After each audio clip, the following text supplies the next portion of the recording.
Hey, this is Rupa, and you're watching Let's Learn with Rupa. Today's video is all about the subject Introduction to Geography. ఈ subject మనకి degree 4th సెమిస్టర్లో skill కోర్స్గా అంటే 50 marks పేపర్గా ఉంటుందండి. మీకు గనక skill కోర్స్గా Geography మీ college వాళ్ళు select చేసినట్టయితే this video is for you only. Because Geography సబ్జెక్ట్లో మనకి 3 యూనిట్స్ ఉంటాయి కదా. ఈ 3 యూనిట్స్లో వెరీ ఇంపార్టెంట్ క్వశ్చన్స్, మీరు యావరేజ్ స్టూడెంట్ అయినా, అబవ్ యావరేజ్ అయినా, ఈవెన్ టాపర్ అయినా, మీరు ఎన్ని క్వశ్చన్స్ చదివితే సరిపోతుంది, దాని ఎక్స్ప్లెనేషన్ అండ్ దాంట్లో ఉన్న సైడ్ హెడ్డింగ్స్ అన్నీ క్లియర్గా తెలుగులో ఎక్స్ప్లెయిన్ చేస్తున్నాను. So keep watching. నేను ఎలా అయితే ఎక్స్ప్లెయిన్ చేస్తున్నానో సేమ్ పాయింట్స్తో మీకు ఈజీ నోట్స్ కూడా ప్రిపేర్ చేశాను. ఒక్కసారి మీరు నోట్స్ చదివితే మీకు క్లియర్గా అర్థమవుతుంది కాన్సెప్ట్ అంతా. అండ్ ప్రతి క్వశ్చన్కి చిన్న చిన్న డయాగ్రామ్స్ కూడా ఇంక్లూడ్ చేశాను. సో దట్ మీరు టాపర్ అయితే అలాంటి డయాగ్రామ్స్ వేసుకుంటే మీకు ఫుల్ మార్క్స్ అయితే వచ్చేస్తాయి. అండ్ నేను ప్రిపేర్ చేసిన పీడిఎఫ్లో క్వశ్చన్స్కి answers exam point of view ఉంటాయి. లెంతీ ఆన్సర్స్ ఉండవు, అలానే షార్ట్ కట్స్ కూడా ఉండవు. మీరు 10 మార్క్స్కి లేదా 5 మార్క్స్కి ఎంత రాయాలో అంత కాన్సెప్ట్ అయితే ఉంటుంది. ఎక్స్ప్లెనేషన్ కూడా ఈజీగా ఉంటుంది. ప్రతి దానికి సైడ్ హెడ్డింగ్స్ ఉంటాయి. But that notes is not for free, it is for little charge. Charges are given on the screen. మీకు పీడిఎఫ్ కావాలంటే ఇక్కడ చూపిస్తున్న వాట్సాప్ నెంబర్కి మెసేజ్ చేయండి, నేను పేమెంట్ డీటెయిల్స్ పంపిస్తాను. పేమెంట్ అవ్వగానే మీకు పీడిఎఫ్ వచ్చేస్తుంది. పీడిఎఫ్తో పాటు మీకు మోడల్ పేపర్ కూడా వస్తుంది. సో దట్ మీకు ఒక ఐడియా ఉంటుంది ఎలా క్వశ్చన్స్ వస్తున్నాయి అనేది. బై ద వే, నేనేమి టెలిగ్రామ్ ఛానల్ లింక్ ఇవ్వట్లేదు అండ్ ప్రమోషన్స్ కూడా చేయట్లేదు. So you can trust my channel, this is very genuine. మీకు పీడిఎఫ్ కావాలంటే మెసేజ్ చేయండి, వెంటనే మీకు పీడిఎఫ్ వస్తుంది. సో మీరు సెక్యూరిటీ అండ్ సేఫ్టీ విషయంలో ఎలాంటి టెన్షన్ పడాల్సిన అవసరం లేదు. అండ్ జియోగ్రఫీయే కాదు, 4th సెమిస్టర్లో మీకు ఎలాంటి సబ్జెక్ట్కి నోట్స్ కావాలన్నా, ఎక్స్ప్లెనేషన్ వీడియోస్ కావాలన్నా నాకు కమెంట్ చేయండి. I will be available to you. Now without wasting much time, let's get into unit 1 important questions. మన సబ్జెక్ట్ పేరు జియోగ్రఫీ అండి. 10th క్లాస్లోనే మనకి కొంచెం బోర్ కొట్టేది జియోగ్రఫీ అంటే. బట్ నాకైతే జియోగ్రఫీ ఎప్పుడు ఇంట్రెస్టింగ్గానే ఉండేది. మీకు కూడా ఇంట్రెస్ట్ అయితే జియోగ్రఫీ, ఈ సబ్జెక్ట్ మీకు ఇంకా ఈజీగా వచ్చేస్తుంది. అండ్ ఇంటర్లో మనకి జియోగ్రఫీ అనే సబ్జెక్టు మ్యాక్సిమం టచ్ చేయరు కాబట్టి మళ్ళీ మనం 10th తర్వాత ఇప్పుడే చదువుతున్నట్టు. మీకు యూనిట్ 1లో ఓన్లీ 4 క్వశ్చన్స్ మాత్రమే ఉన్నాయి. ట్రస్ట్ మీ, ఈ 4 క్వశ్చన్స్ చదివితే చాలు, మీరు ఏమి చదవాల్సిన అవసరం లేదు. ఈ 4 క్వశ్చన్స్ కూడా మీకు క్వశ్చన్ పేపర్లో వచ్చేస్తాయి, అదైతే నేను చెప్పగలను. జియోగ్రఫీ కదా, మొత్తం ఓన్గా అయితే మీరు రాయలేరు. కొన్ని టెక్నికల్ టర్మ్స్ ఉంటాయి, అంటే జియోగ్రఫీ రిలేటెడ్ టర్మ్స్, అవి మాత్రం మీరు బట్టి పట్టాల్సిందే. బట్ నేనైతే సింపుల్గా చెప్తాను, అర్థం చేసుకోవడానికి ట్రై చేయండి. First question, define Geography and explain the scope and importance of Geography. Geography అంటే ఏంటి, జియోగ్రఫీ చదవడం వల్ల లేదా జియోగ్రఫీ మనం తెలుసుకోవడం వల్ల మనకి అడ్వాంటేజ్ ఏంటి, అసలు మనం ఎందుకు జియోగ్రఫీ నేర్చుకోవాలి అనేదే క్వశ్చన్. మీకు 5 మార్క్స్కి జియోగ్రఫీ అని అడిగినా, లేదా స్కోప్ లేదా ఇంపార్టెన్స్ లేదా అడ్వాంటేజెస్ అని అడిగినా, నేను ఇప్పుడు చెప్తున్న పాయింట్స్ రాసేయండి. ఫస్ట్ జియోగ్రఫీ మీనింగ్ చూద్దాం. జియోగ్రఫీ అంటే మనందరికీ తెలుసు, nothing but it is the study of earth. మనం భూమిని గురించి చదివితే దాన్నే జియోగ్రఫీ అంటాం. భూమి మీద ఏముంటుందండి, ల్యాండ్ ఉంటుంది, వాటర్ ఉంటుంది, పీపుల్ ఉంటారు, ఎయిర్ ఉంటుంది, ఫారెస్ట్స్ ఉంటాయి, డెజర్ట్స్ ఉంటాయి. వీటన్నిటి గురించి మనం చదివితే దాన్నే జియోగ్రఫీ అంటాము. అండ్ ఈ జియోగ్రఫీ అనే వర్డ్ 2 గ్రీక్ వర్డ్స్ నుంచి వచ్చిందంట, జియో అండ్ గ్రఫియా. జియో అంటే ఎర్త్, గ్రఫియా అంటే రైటింగ్. సో దీన్ని మనం జియోగ్రఫీ అంటాం. జియోగ్రఫీ మనకి 2 బ్రాంచెస్గా డివైడ్ చేశారంట. ఒకటి ఫిజికల్ జియోగ్రఫీ, అంటే నేచురల్ ఫీచర్స్ లైక్ ల్యాండ్ కానీ, క్లైమేట్ కానీ, మౌంటైన్స్ కానీ, ఫారెస్ట్ కానీ, బీచెస్ కానీ, వీటి గురించి చదివితే అది physical Geography. Second one human Geography, అంటే ఎర్త్ మీద ఉన్న పీపుల్ లేదా వాళ్ళ కల్చర్స్ లేదా వాళ్ళ హ్యాబిట్, దీని గురించి నేర్చుకుంటే అది హ్యూమన్ జియోగ్రఫీ. నేను ఇక్కడ చిన్న గ్లోబ్ లాంటిది చూపిస్తున్నాను, ఇది మీరు వేయడానికి ట్రై చేయండి, మీకు మంచి మార్క్స్ వస్తాయి. చూడగానే మీ దగ్గర చాలా టాలెంట్ ఉంది అని అర్థమవుతుంది. ఇక్కడ చిన్న డెఫినేషన్ కూడా ఉంది, the place where history happens. Yes, history create అయ్యేదే ఎర్త్ మీద కదండి. సో దానికే మనం జియోగ్రఫీ అంటున్నాము. నెక్స్ట్ ఇంపార్టెన్స్ ఆఫ్ జియోగ్రఫీ చూద్దాం. First point, understanding the earth. మనం ఎప్పుడైతే జియోగ్రఫీ అర్థం చేసుకుంటామో మనకి ఎర్త్ అంటే భూమి మీద అవగాహన వస్తుందంట. భూమి మీద ఉండే ల్యాండ్, వాటర్, మౌంటైన్స్, రివర్స్ వీటి గురించి మనం నేర్చుకోగలుగుతాము జియోగ్రఫీ నేర్చుకుంటే. Next resource distribution. ఎర్త్ మీద రీసోర్సెస్ అంటే ఏంటండి? Yes, water, forests, minerals, oils, wood, ఇవన్నీ మనం రీసోర్సెస్ అంటే భూమి మనకిచ్చిన రిసోర్సెస్ అన్నమాట. సో వీటి గురించి కూడా మనం తెలుసుకోగలుగుతాం జియోగ్రఫీ నేర్చుకోవడం వల్ల. Third one, climate and weather. Yes, geography ఎప్పుడైతే అర్థం చేసుకుంటున్నామో మనకి క్లైమేట్ అండ్ వెదర్ గురించి కూడా అవగాహన వస్తుందంట. లైక్ ఏ ప్లేసెస్లో క్లైమేట్ ఎలా ఉంటుంది, దాన్ని మనం ఎలా అడాప్ట్ చేసుకోవాలి, ఇలాంటి అవగాహన వస్తుంది. Fourth one, disaster management.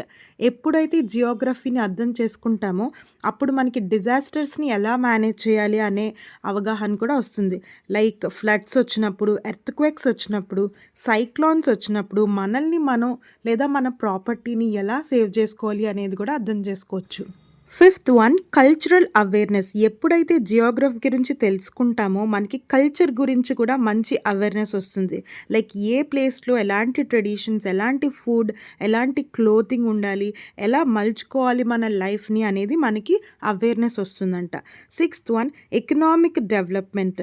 Geography అనేది మన ఎకనామిక్ డెవలప్మెంట్కి ఎలా సహాయపడుతుంది, లైక్ ట్రేడింగ్ చేసేటప్పుడు కానీ, అగ్రికల్చర్ అంటే ఫార్మింగ్ చేసేటప్పుడు కానీ, లేదా ఇండస్ట్రీస్ మనం స్టార్ట్ చేసినప్పుడు కానీ ఈ జియోగ్రఫీ ఎలా ఉంటుంది, క్లైమేటిక్ చేంజెస్ ఎలా ఉంటున్నాయి అనేది, అండ్ దీనివల్ల మన ఎకనామిక్ ఎలా డెవలప్ అవుతుంది అనేది కూడా మనం నేర్చుకోవచ్చు. Seventh one, environmental conservation. Geography నేర్చుకోవడం వల్ల మనకి ఎన్వైరన్మెంట్ని లైక్ ఫారెస్ట్ని లేదా బీచెస్ని, రివర్స్ని ఎలా కాపాడుకోవాలో కూడా అండ్ పొల్యూషన్ని ఎలా తగ్గించాలో కూడా మనం నేర్చుకోవచ్చు అంట. Eighth one, global interactions. అంటే different countries and different states మధ్యన ఎలాంటి కనెక్షన్స్ ఉన్నాయి, ఎలాంటి ఇంటరాక్షన్స్ ఉన్నాయి, ట్రేడ్ ఎలా జరుగుతుంది, ట్రావెలింగ్ ఎలా చేయాలి, క్లైమేట్ చేంజెస్ ఎలా ఉన్నాయి, ఇవన్నీ మనం గ్లోబల్గా తెలుసుకోవచ్చు అంట. సో జియోగ్రఫీ నేర్చుకోవడం వల్ల మనకి ఎన్ని అడ్వాంటేజెస్, జియోగ్రఫీకి ఎంత ఇంపార్టెన్స్ ఉందంట. Second question, explain the geographic tools and methods or techniques. అంటే మనం జియోగ్రఫీని నేర్చుకోవాలి అంటే మనకి ఎలాంటి టూల్స్ ఉన్నాయి, ఎలాంటి మెథడ్స్ ఉన్నాయి, ఏం యూస్ చేసుకుని మన జియోగ్రఫీ గురించి అంటే మన ఎర్త్ గురించి మనం తెలుసుకోవచ్చు అనేదే క్వశ్చన్. దీంట్లో మీకు నేను 7 పాయింట్స్ చెప్తున్నాను. ఈ 7 యాజ్ ఇట్ ఈజ్ మీరు గుర్తుపెట్టుకోండి. First one, maps. ఇది మనకందరికీ తెలుసు, చిన్నప్పటి నుంచి మనం మ్యాప్స్ నేర్చుకుంటూ ఉన్నాము. మ్యాప్ చూస్తే మనకి మన ఎర్త్ రిలేటెడ్ ఇన్ఫర్మేషన్ అంతా తెలుస్తుంది. మ్యాప్ని మనం 2 dimensional representation of the earth అని అంటాం. Next globe. గ్లోబ్ కూడా మనకు తెలుసు, దీన్ని 3 డైమెన్షనల్ అంటాం బికాజ్ ఇది స్పియర్ షేప్లో ఉంటుంది. మ్యాప్లో చూపించినట్టు ఫ్లాటన్గా కాకుండా మనకి ఎర్త్ ఎలా అయితే ఉంటుందో అలానే గ్లోబ్ షేప్లో మనకైతే ఇక్కడ వస్తుంది. Third one, GPS. ఇది కూడా తెలుసు, global positioning system. Full form గుర్తుపెట్టుకోండి. అంటే ఇదొక శాటిలైట్ బేస్డ్ సిస్టము. మనం దీని ద్వారా లొకేషన్స్ని ట్రాక్ చేయొచ్చు, లాంగిట్యూడ్, లాటిట్యూడ్ని ట్రాక్ చేయొచ్చు, లేదా ఆల్టిట్యూడ్ లేదా నావిగేషన్ చూసుకోవచ్చు, లేదా మూమెంట్స్ని ట్రాక్ చేసుకోవచ్చు. అంటే క్లైమేటిక్ చేంజెస్ రిలేటెడ్ కానీ, లొకేషన్స్ రిలేటెడ్ కానీ మనం జీపీఎస్ యూస్ చేయొచ్చు. Fourth one, GIS. అంటే జియోగ్రఫిక్ ఇన్ఫర్మేషన్ సిస్టమ్. అంటే ఎవరైతే జియోగ్రఫర్స్ ఉన్నారో వాళ్ళు కలెక్ట్ చేసిన ఇన్ఫర్మేషన్ అంతా మనకి జిఐఎస్లో స్టోర్ చేస్తారంట. Like population related, climate related, లేదా మ్యాప్స్ రిలేటెడ్, లేదా అనాలిసిస్, లేదా అర్బన్ ప్లానింగ్ రిలేటెడ్, రీసోర్సెస్ గురించి, డిజాస్టర్స్ గురించి ఏదైతే ఇన్ఫర్మేషన్ గ్యాదర్ చేశారో మనకి ఈ జిఐఎస్లో అయితే స్టోర్ చేస్తారంట. Fifth one, remote sensing. అంటే మనం రిమోట్ ఏరియాస్లో కూడా మనం డేటాని గ్యాదర్ చేయాలి అంటే మనం కొన్ని శాటిలైట్స్ ద్వారా కానీ, డ్రోన్స్ ద్వారా కానీ మనం అయితే ఆ ఇన్ఫర్మేషన్ని మానిటర్ చేస్తూ ఉంటామంట. Sixth one, surveying.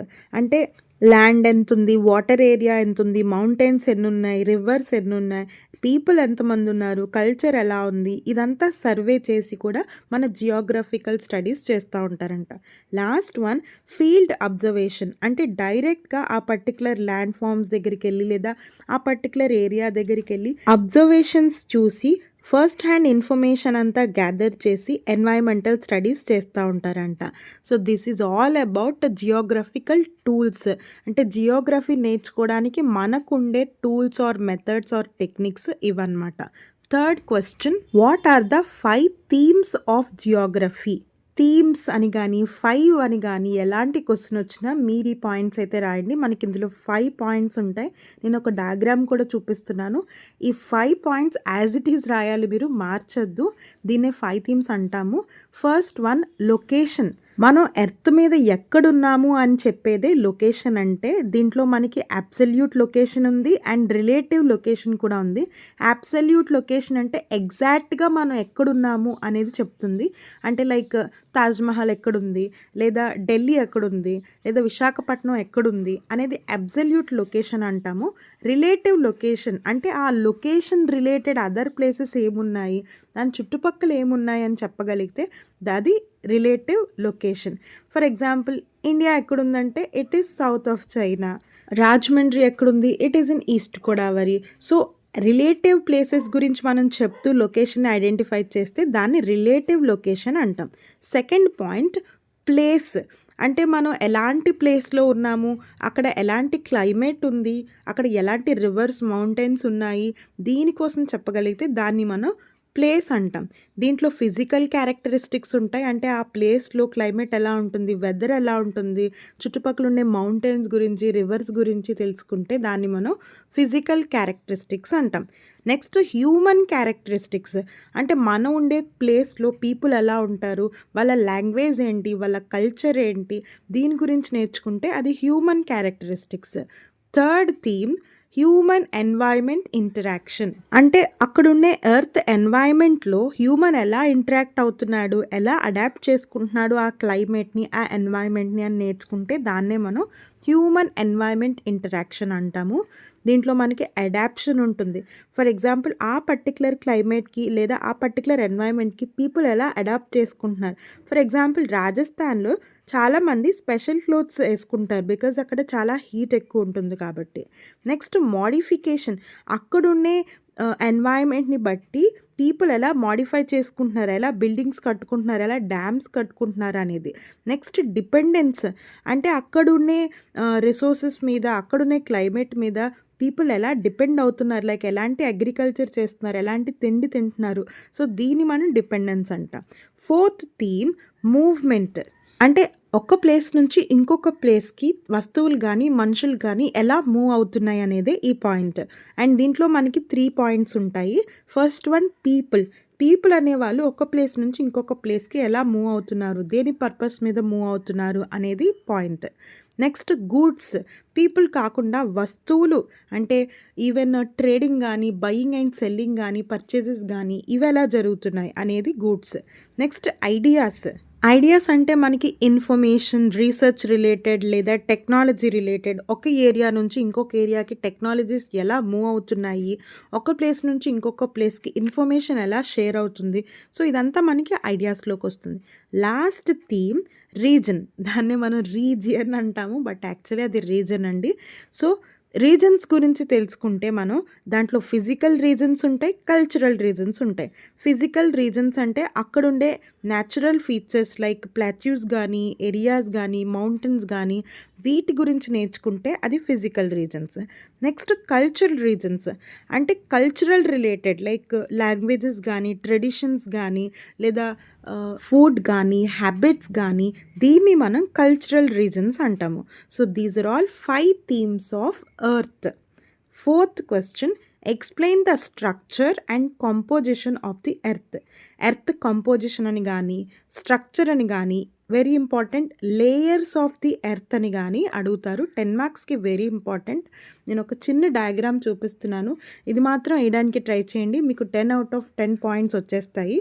ఇది మనకు చాలా ఈజీ. చిన్నప్పుడు కూడా మనం నేర్చుకునే ఉంటాము. అంటే ఈ భూమి అనేది ఎలా ఉంటుంది? అంటే మనం భూమి అంటే ల్యాండ్ అనుకుంటాం లేదా వాటర్ అనుకుంటాం. బట్ భూమి కింద చాలా లేయర్స్ ఉంటాయండి. మనకి తవ్వకాల్లో చాలా బయటపడుతూ ఉంటాయి కదా! దాన్నే లేయర్స్ అంటాము.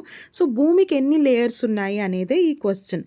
Very important, very simple. Only 4 layers గురించి మనం మాట్లాడుకుంటే సరిపోతుంది. First one crust. అంటే ఔట్ మోస్ట్ లేయర్ అనమాట. అంటే మనం దేని మీదైతే ఉంటున్నామో లైక్ రాళ్ళు, రప్పలు, మినరల్స్, ఆక్సిజన్, అల్యూమినియం ఇవన్నీ మనకైతే దొరుకుతాయి. దాన్నే మనం ఔటర్ మోస్ట్ లేయర్, దాన్ని క్రస్ట్ అంటాము. Second layer mantle. అంటే ఇది క్రస్ట్ కింద ఉంటుందండి. అండ్ దీని కంపోజిషన్ ఏంటంటే ఇక్కడ silicate rocks, minerals, iron, magnesium ఇవి దొరుకుతాయి. సో, మనం మెగ్నీషియం కోసం, ఐరన్ కోసం తవ్వకాలు చేస్తూ ఉంటాం కదా! దీన్నే మ్యాంటిల్ అంటాము. Next third layer outer core. ఈ లేయర్ అయితే మనకి మ్యాంటిల్ కింద ఉంటుంది. అండ్ ఇక్కడంతా లిక్విడ్ ఫామ్‌లో ఉంటుంది. ఐరన్ గానీ, నికెల్ గానీ ఇవన్నీ మనకి లిక్విడ్ ఫామ్‌లో దొరుకుతాయంట. Last layer inner core. And ఈ ఇన్నర్ కోర్ లేయర్‌లో మనకి సాలిడ్ ఐరన్ అండ్ నికెల్ దొరుకుతుందంట. అండ్ ఇక్కడ చాలా ఇమ్మెన్స్ ప్రెషర్ అండ్ చాలా ఇది లోతుగా ఉంటుందంట. అండ్ ఇట్ ఈస్ 1200 కిలోమీటర్స్ థిక్‌నెస్ ఉంటుందంట. అండ్ ఇక్కడ టెంపరేచర్ కూడా చాలా హైగా ఉంటుందంట. సో, ఎర్త్ అనేది మనకి ఇలాగా 4 లేయర్స్‌లో ఉంటుంది. మీకు మళ్ళీ చెప్తున్నాను. Crust, mantle, outer core, inner core. మీరు దీని గురించి ఇంకా తెలుసుకోవాలి, ఇంకా డెప్త్‌గా రాయాలి అంటే యూ కెన్ గూగుల్ ఇట్. ఈ 4 points related exam point of view ఎంత ఇన్ఫర్మేషన్ ఉంటే సరిపోతుంది అనేది మీకు పీడిఎఫ్‌లో క్లియర్‌గా ఉంటుంది. ఇవేనండి ఈ 4 క్వెషన్స్ యూనిట్ 1 నుంచి చదువుకుంటే సరిపోతుంది. Trust me. అండ్ నోట్స్ కావాలంటే వాట్సాప్ చేయండి. ఈ వీడియోలో చెప్పింది మీకు కొంచెం యూజ్ అయినా, నా వల్ల మీకు ఒక్క మార్క్ ఎక్కువ వచ్చినా please like, share and comment. Exam అయిన తర్వాత క్వెషన్ పేపర్ నాతో షేర్ చేసుకోండి. మీరు ఎలా ఎగ్జామ్ రాసారో కూడా షేర్ చేసుకోండి. I will be very happy for that. Next వీడియోస్లో యూనిట్ 2 అండ్ యూనిట్ 3 కూడా ఇలానే ఎక్స్ప్లెయిన్ చేస్తాను. Until then keep watching. Let's learn with Roopa.